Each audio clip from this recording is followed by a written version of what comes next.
Rancho das Marias fazendo s'mores. Bora lá? Let's see, graham cracker. Did you say graham cracker? Yeah, and a chocolate bar. I've got some in my car. And some marshmallows. Marshmallows? Marshmallows! Graham cracker, chocolate bar. Sitting round the campfire under the stars. Just roasting marshmallows, marshmallows, sneaky and sweet.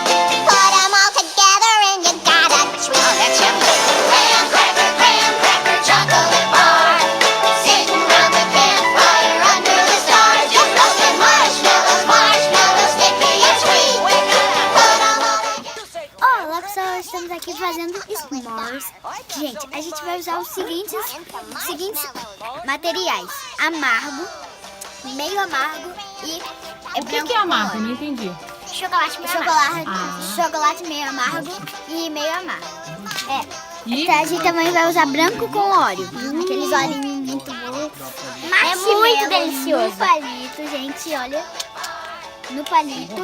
E torradinha, gente. A gente usa, é o Magic Toast, né?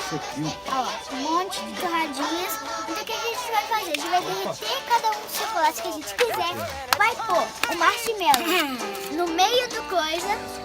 Vai pôr um chocolate derretido por cima e fechar e comer, gente. Vai ficar muito gostoso.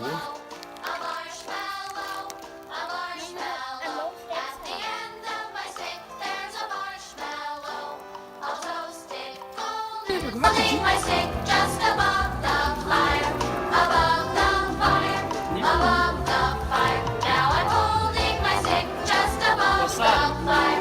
I hope it's not too close. I'm afraid that I held it a bit too close, a bit too close, a bit too close. I'm afraid that I held it a bit too close. Now it's on fire. Whoa! Somebody call the fire department! Oh, my marshmallow turned into a big black blob, a big black blob, a big black blob. I love you. I love you, s'more. Tchau. Tchau.